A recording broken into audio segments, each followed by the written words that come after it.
নমস্কার, আমি অনুশ্রী। আমার নতুন একটি ভিডিওতে সবাইকে জানাই অনেক স্বাগতম। আশা করছি সবাই ভালো আছেন, সুস্থ আছেন। আমিও খুব ভালো আছি।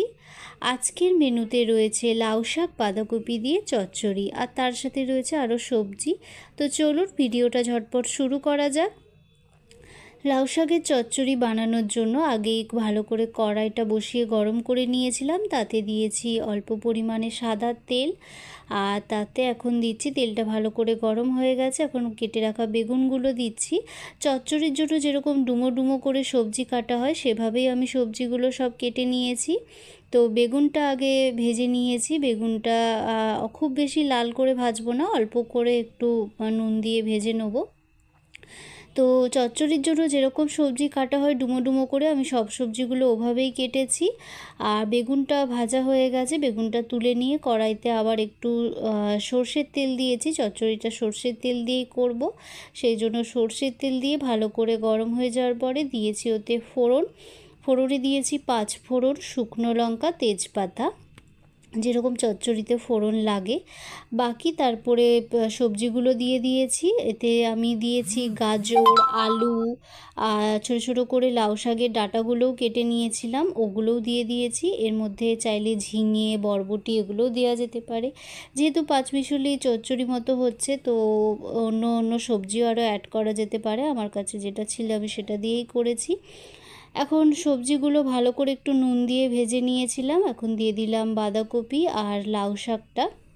সরু সরু করে বাঁধাকপি আমি কেটে নিয়েছি, আর লাউ শাকের পাতাগুলোও কেটে নিয়েছি।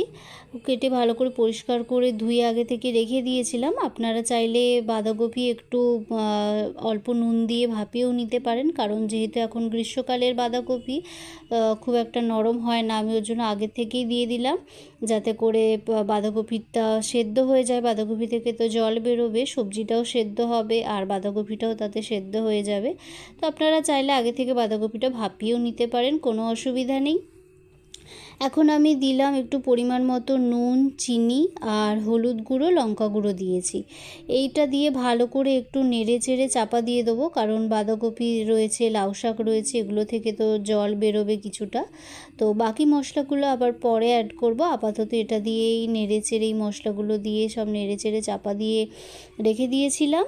আর এখান থেকে মানে বাঁধাকপি আর লাউ শাক এগুলোর থেকে অনেকটাই জল বেরিয়েছে। এতেই কিন্তু ভালো অনেকটা সেদ্ধ হয়ে গেছে, কারণ একদম কড়া ভর্তি পুরো বাঁধাকপি এটা হয়ে গেছিলো। তো এখন সেদ্ধ হয়ে যাওয়ার পরে অনেকটা নরম হয়ে গিয়ে কিন্তু কমে গেছে, দেখতেই পাচ্ছেন। তো এবার বাকি মশলাগুলো অ্যাড করে নেব। সুন্দর করে সব আমার নেড়ে চেড়ে একদম কষানো ভেজে নেওয়া হয়ে গেছে। তো এখন আমি দিচ্ছি এর মধ্যে আদা বাটা, আর দিচ্ছি একটু সর্ষে বাটা। সর্ষে পোস্ত দুটোই আমি একসাথে বেটে নিয়েছিলাম। আদা আর সর্ষে পোস্ত বাটা দিয়েছি, এই দিয়েই চচ্চড়িটা করব। আর হলুদ গুঁড়ো, লঙ্কার গুঁড়ো এগুলো তো আমার আগে থেকেই দেওয়া ছিল, পরিমাণ মতো মিষ্টি, নুন সবই দিয়ে দিয়েছিলাম। এখন আমি বাকি মশলাগুলোই অ্যাড করলাম। এখন আদা থেকেও তো একটা কাঁচা গন্ধ আদার থাকে, তো এখন ভালো করে একটু আদা দিয়েও আবার কষিয়ে নেব। আদা, সর্ষে পোস্ত বাটা যেটা দিয়েছি, চাইলে আপনারা শুধু সর্ষে বাটাও দিতে পারেন। সর্ষে পোস্ত বাটা দুটো দিলে একটু স্বাদটা ভালো হয়, তার জন্য আমি দুটো দিয়েই মশলাটা বেটেছি।